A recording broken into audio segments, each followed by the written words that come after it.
We used a powerful AI model to create two intellectual thinkers, an atheist Hi, I'm an atheist. and a believer in God. Hi, I'm a believer in God. We put these two thinkers in a face-to-face debate to tackle one of humanity's most challenging questions. To judge this debate, we selected 5 different AI models as referees to see which arguments they would evaluate as stronger. Join us and promise not to cheat. Don't skip ahead in the video to see the final results. The debate begins now. Does the existence of suffering and evil in the world disprove the existence of God? Yes, the existence of suffering and pain in the world is one of the strongest arguments against God's existence. If there's a God who is both all-powerful and all-loving, why would he allow innocent children to die of hunger? Why would cancer exist? Why would earthquakes and tsunamis destroy innocent families? I know some people say these sufferings are to test our faith or to give us free will, but these justifications aren't logical. A loving father would never torture his child to see how much they love him. An all-powerful God could create a world with both free will and love, but without all this unnecessary pain and suffering. It's like if I had a lab full of mice and deliberately let them suffer and die, just to see which ones would remain loyal to me. This would be unethical, even for an ordinary human, let alone a perfect and all-loving God. We asked several large language models to score each response from 0 to 100 based on these 10 criteria. The score these models gave to the atheist's first response is as follows.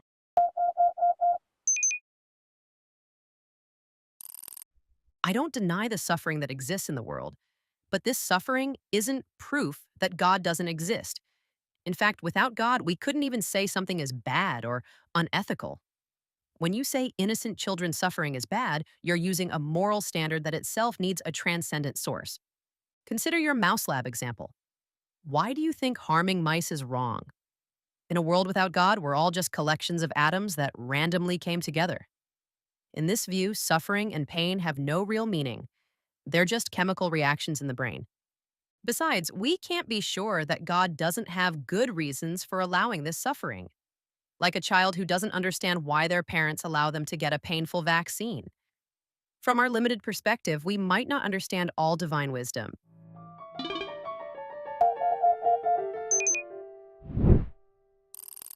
Your comparison with giving a child a vaccine is interesting, but there's an important difference. Parents know the vaccine is necessary for the child's health, and its short-term pain prevents dangerous diseases. But when a child dies of hunger, what greater good is there? Regarding ethics without God, your argument isn't logical. We can decide what's right and wrong based on the consequences and impacts of our actions on others. If an action causes unnecessary suffering to intelligent beings, that action is morally wrong. We don't need God to understand this. Also, if ethics must come from a transcendent source, how do you know that source is benevolent? Maybe that transcendent being is evil itself. This is Plato's famous question. Do the gods love good deeds because they are good, or are good deeds good because the gods love them?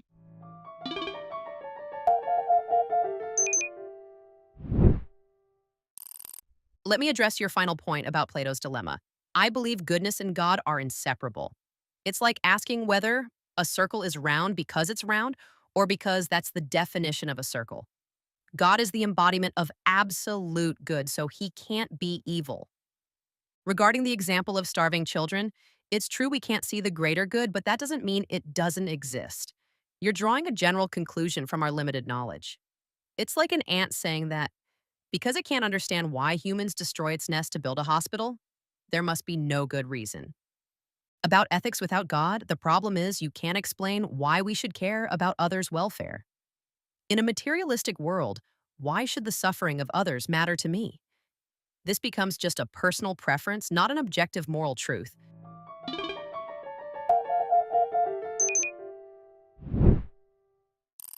The problem with your ant comparison is that we humans, unlike ants, have the ability for moral understanding and analysis. And with this ability, we see that many of the world's sufferings are completely meaningless and unnecessary. You ask why we should care about others' welfare. I say this is a question that should be asked of a believer. Do you only care about others because God said so? Meaning, if God said torturing children was good, would you accept it? As social and rational beings, we can understand that cooperation and empathy are essential for survival and the advancement of society. Ethics comes from this natural and evolutionary understanding, not from the commands of a transcendent being. Besides, history has shown that religious beliefs themselves have sometimes led to immorality and violence.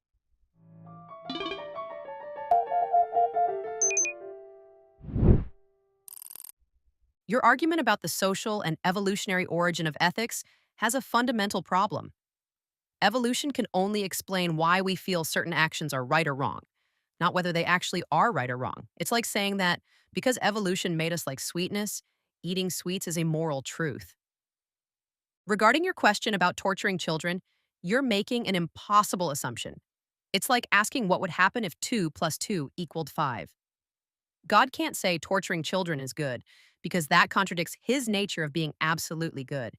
It's true that some religious people have done immoral things, but this shows they've deviated from their religious principles, not that religion itself is problematic. Just like if a scientist cheats, it doesn't mean the scientific method is wrong.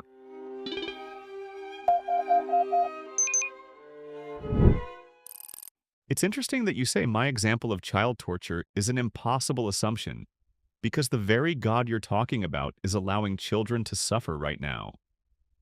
You say God can't consider torturing children as good because it contradicts his nature, but this same God allows war, famine, and disease to torture children.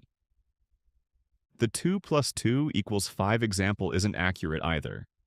Mathematics is a logical system with clear rules, but according to you, ethics depends on God's will. So you should be able to explain why God permits some suffering but not others. About evolution, it's true that our moral feelings are products of evolution, but we can examine and refine these feelings with reason and logic. Just like science begins with sensory observations but reaches objective truths through logic and experimentation.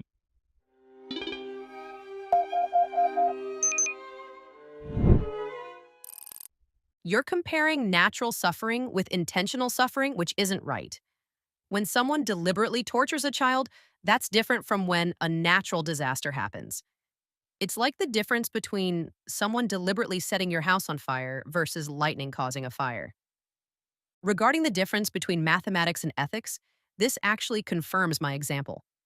Just as mathematical truths exist independently of us, moral truths also exist independently of us and are rooted in God's nature. These moral truths are unchangeable like mathematical laws. Your comparison with science is also problematic. Science can only tell us what is, not what should be. You can't derive shoulds from is. So even if we know empathy and cooperation are beneficial for society's survival, this alone can't be a moral principle.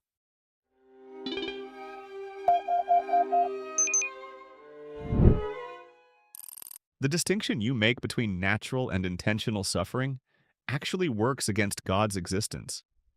Because if there's a God who controls everything, all suffering would be considered intentional. Lightning, earthquakes, and diseases are all under God's control, and he could prevent them but doesn't. Regarding is and should, your argument isn't logical. We can reach ethical principles by understanding the consequences of our actions and considering common human goals, like reducing suffering and increasing welfare.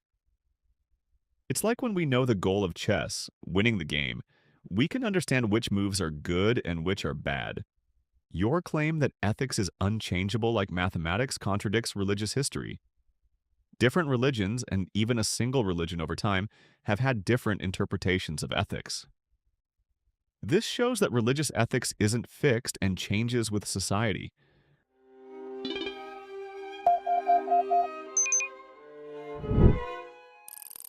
When you say God could prevent all natural disasters, you're imagining an unrealistic world. The laws of nature are essential for the world to function. For instance, The same tectonic plate movements that cause earthquakes are necessary for forming mountains and maintaining Earth's atmosphere. Your chess example is interesting, but remember that humans created the rules of chess. In a world without God, who determines the purpose of life? Why should reducing suffering be the goal? Someone might say increasing power or personal pleasure is more important. About changing religious ethics, you're confusing human interpretations of moral principles with the principles themselves. It's like saying, because our understanding of physics has changed throughout history, the laws of physics have also changed. Moral truths are constant. It's our understanding of them that evolves.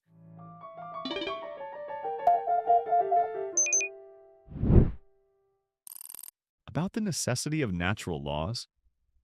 Look, an all-powerful God could create a world where these laws work without causing suffering. Why couldn't earthquakes only occur when nobody is in the area? Or why must cancer exist? About life's purpose, the absence of God actually makes us responsible for determining our own meaning and purpose in life. And most humans, regardless of religion, conclude that reducing suffering and increasing happiness is a more logical goal. Even someone pursuing power and personal pleasure, when thinking deeply, realizes that in a society full of suffering, they too cannot achieve their desires. Your comparison with physics isn't accurate either. We can discover the laws of physics through experimentation and observation. But how can we discover these fixed moral truths you're talking about?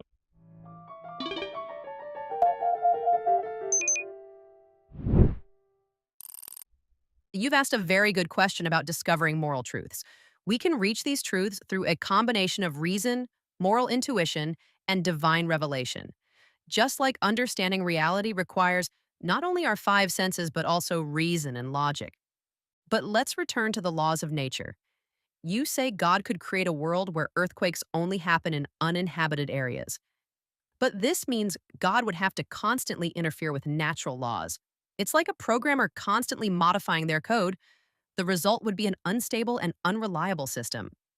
About life's meaning, the problem is that in a random, purposeless world, even that logical conclusion you mention is just an evolutionary illusion.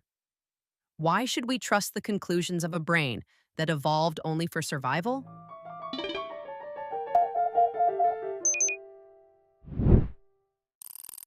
Your programming comparison is interesting, but a good programmer designs their system from the start so it doesn't need constant modification. An all-powerful God could have written the laws of physics from the beginning in a way that doesn't cause unnecessary suffering. You say we shouldn't trust the conclusions of an evolved brain, but this argument refutes itself, because belief in God is also a product of this brain. How can we trust our understanding of God and revelation when, according to you, we can't trust our brains? About the combination of reason, intuition, and revelation, the problem is that different revelations say contradictory things. Which one should we believe? At least in science, we can reach agreement through experimentation and observation. But with revelation, everyone has their own claim, and there's no way to verify it.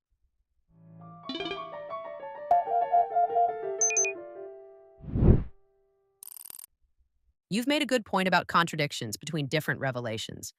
But this problem exists in science too. Scientific theories sometimes contradict each other. The solution is to find the best explanation using reason and experience. Just as a scientist chooses the theory that provides the better explanation from among different theories, we can also choose the most logical religion from among different religions. Regarding the initial design of the world, remember that we don't know if this world isn't the best possible state. Perhaps any change in the laws of physics would have caused bigger problems. It's like telling an engineer why they didn't build a stronger bridge while not knowing that a stronger bridge might have caused other problems. And about trusting our brains, there's an important difference. If God created us, we can be confident that our reasoning ability was designed to understand truth, not just for survival.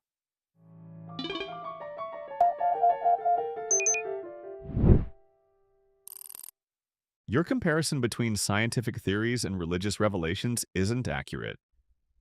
Scientific theories are testable and falsifiable, but religious claims aren't. When a scientific theory doesn't match the evidence, scientists discard it. But when a religious belief doesn't match reality, it's usually justified, or they say, God's ways are mysterious. Your argument about the best possible world is also problematic. You say this might be the best state, but an all-powerful God could overcome any limitation. The bridge example isn't appropriate because an engineer has physical limitations, but God doesn't. And finally, your argument about trusting reason is circular. You say because God created our reason, it's trustworthy, but how do you know God created our reason? Because your reason tells you so? This argument goes in circles.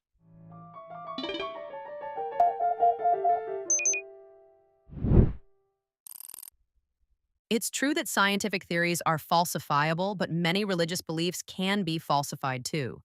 For example, if it were proven that Jesus never existed, this would refute Christianity. Or if it were proven that the Quran contains contradictions, this would reject its claim of divine origin. Regarding God's omnipotence, you're presenting an oversimplified concept. Omnipotence means the ability to do anything logically possible, not contradictory things. God can't both give us genuine free will and prevent all our bad choices. That's contradictory. And about the circular argument, we discover God's existence through various ways: personal experience, philosophical reasoning, historical evidence, and the order in the universe. Trusting our reason is just one of these paths, not the only way.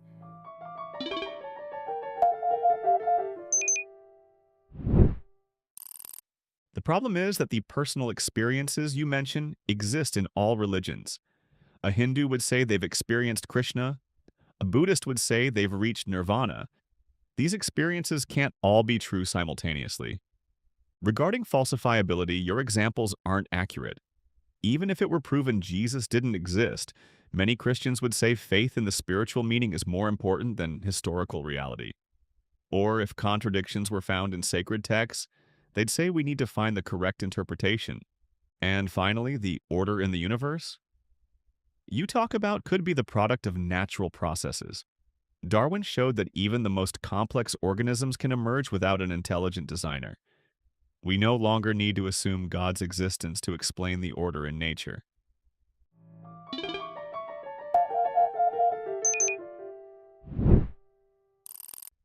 Evolution theory only explains how different species derived from each other. It can't explain why anything exists at all, or why the laws of physics are so finely tuned that life became possible. Regarding different spiritual experiences, I agree they can't all be true in the same sense. But this is like several people touching an elephant in the dark. Each understands part of the truth. The variety of spiritual experiences might represent different aspects of a transcendent truth. And about falsifiability, it's true that some believers deny any evidence. But this problem exists in science too. Some scientists cling to their theories despite contrary evidence. This is a weakness of humans, not a weakness of religion or science itself.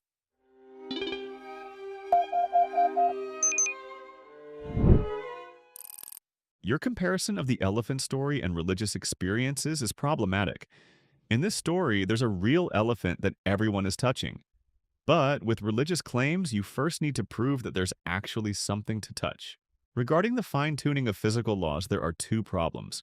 First, we don't know how precise these settings really are. Perhaps life could form under very different conditions. Second, even if these settings are precise, the multiverse theory could explain it. Among infinite universes with different laws, we naturally exist in one where life is possible. And finally, it's true that some scientists cling to incorrect theories, but eventually the scientific community reaches consensus through evidence and experimentation. But in religion, there's no objective way to resolve disagreements.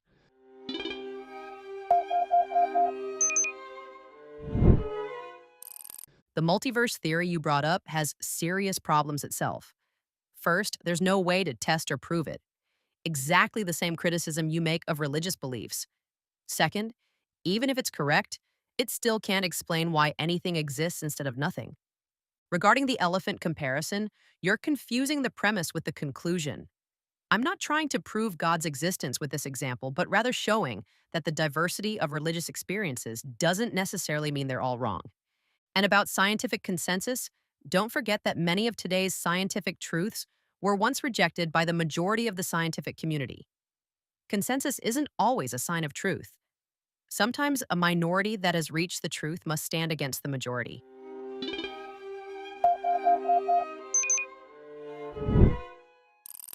It's true that multiverse theory isn't directly testable, but it has an important difference from religious claims. This theory follows from the physical laws we know, not from personal experiences or ancient texts. It's like when we solve Einstein's equations and arrive at black holes, even if we can't directly observe them. Regarding why is there something rather than nothing, this philosophical question exists for theism too. Why is there God instead of nothing? If you say God has always existed, we could say perhaps the universe, or multiverse, has always existed. And about scientific consensus, it's true that it's sometimes wrong. But the point is that science has a method to correct itself. Incorrect theories are discarded with new evidence. But religious beliefs typically don't change even with contrary evidence.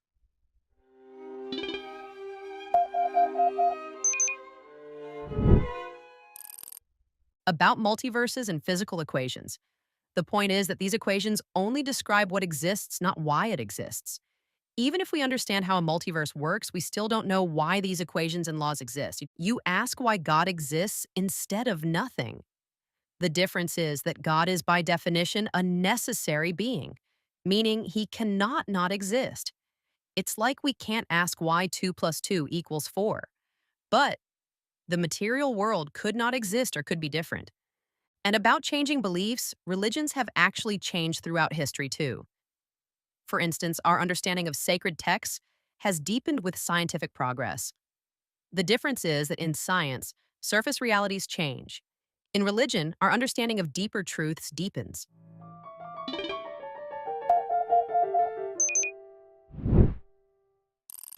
This claim that God is a necessary being is itself an unfounded assumption. It's just wordplay. You define God as necessary, then say therefore he must exist. It's like if I defined a perfect dragon as a being that necessarily exists, so it must exist. Your comparison with 2 plus 2 equals 4 isn't accurate either. This is a logical truth that follows from the definition of numbers. But God's existence is an existential claim about external reality. You can't prove the existence of something in the real world through definition and logic alone. And regarding changing religious understanding, this is exactly religion's weakness. When science proves something contrary to religious belief, believers interpret the sacred text to match science. This shows that the real source of our knowledge is science, not religion.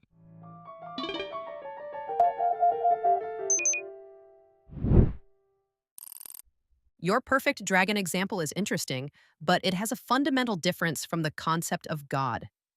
God, as the source of existence and first cause, logically must be necessary, otherwise, we reach an infinite regression.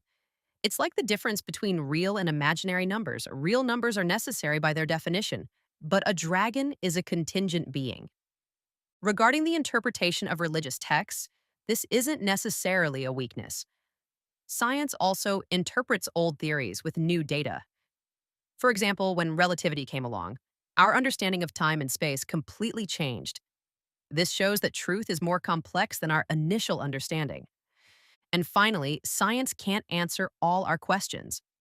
For instance, it can't tell us why we should live ethically or what meaning life has. These questions are beyond the scope of science.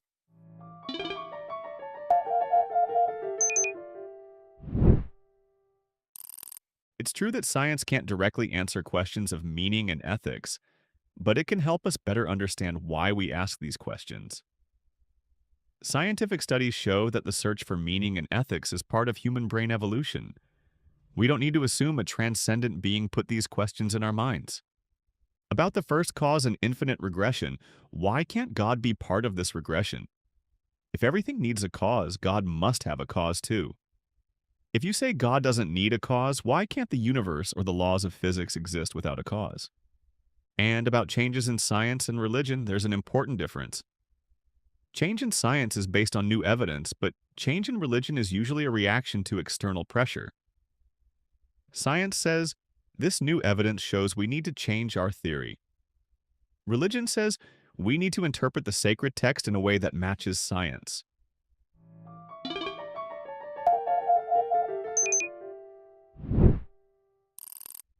The point you raised about brain evolution and the search for meaning is a double edged sword. If our brain is a product of evolution and designed only for survival, how can we trust our scientific and logical reasoning? Perhaps belief in materialism is also just an evolutionary adaptation. Regarding the first cause, the problem is that the material world has the characteristics of a contingent being, like change, limitation, and dependence on time and space. But God, as a non material being, doesn't have these limitations. This is like the difference between numbers and physical objects. The number two doesn't need a cause, but two apples do need a cause. And about change in religion, I agree that sometimes these changes were under external pressure.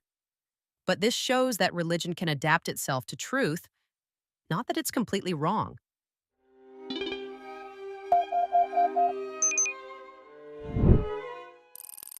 Your argument about trusting reason goes back to the same circular reasoning. You say we can't trust an evolved brain, but you're using this same brain to argue about God's existence.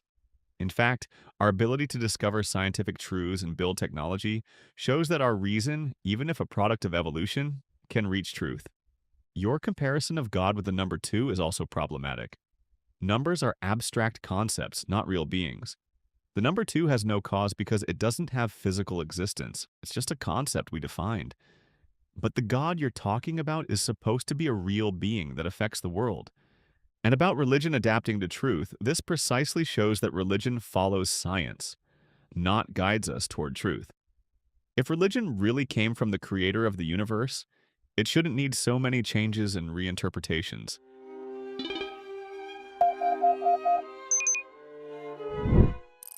You've raised a subtle point about religion being a follower, but perhaps this is part of the divine plan, that our understanding of truth gradually deepens. Just like a good teacher doesn't tell the student everything at once, but allows them to discover it themselves. About the difference between abstract concepts and real beings, I agree they're different. But exactly this difference shows that God must be beyond matter. If God were a material being, all the problems you mentioned would be correct. But God, like the laws of logic and mathematics, is both abstract and real. And about trusting reason, I'm not saying we can't trust reason. I'm saying that without God, we can't explain why our reason aligns with reality. This alignment itself is a sign of intelligent design.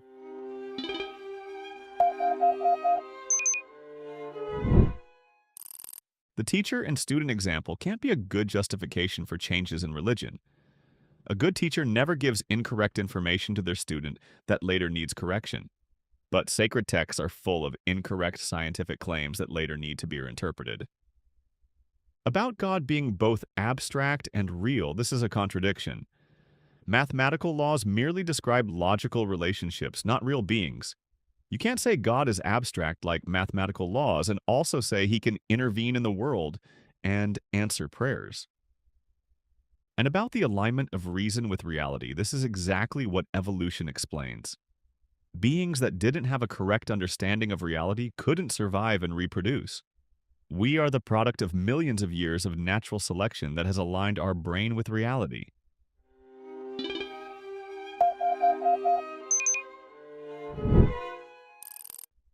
Your evolutionary explanation for the alignment of reason and reality isn't complete. Natural selection can only explain why we can understand things necessary for survival. But why can we understand abstract concepts like advanced mathematics or philosophy? These abilities weren't essential for our survival. About the contradiction between being abstract and real, this isn't a contradiction.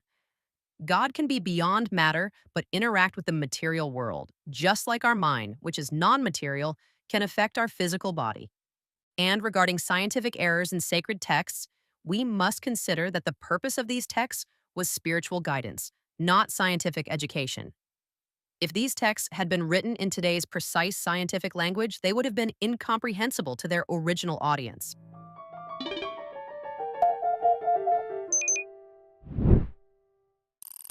Your claim about the non-materiality of the mind is an interesting but incorrect example. Science has shown that the mind is a product of brain activity. When the brain is damaged, the mind is also damaged. This shows that the mind is not separate from matter. Regarding abstract abilities like mathematics, these capabilities are byproducts of our complex brain evolution. A brain that evolved to solve survival problems can develop these abilities as a secondary function, just like wings first evolved for temperature regulation and were later used for flight. And about sacred texts, if they really came from the creator of the universe, they could have expressed scientific truths in simple language. For example, instead of saying the earth is flat, they could have said the earth is round. This wouldn't have required complex scientific language.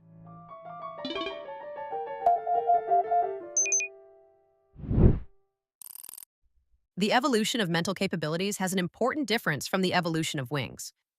Wings show a gradual change from one physical function to another physical function. But the gap between simple physical understanding and understanding abstract concepts like mathematics and philosophy is much larger. Regarding the relationship between brain and mind, it's true that brain damage affects the mind, but this doesn't necessarily show that the mind is the same as the brain. It's like how antenna damage affects television quality, but this doesn't mean the television image is the antenna. And about sacred texts, imagine if God had said the earth is round. People of that time who only saw the flat surface of the earth would probably have rejected this statement and ignored the entire spiritual message of the text. Sometimes even simple truth needs an appropriate cultural context.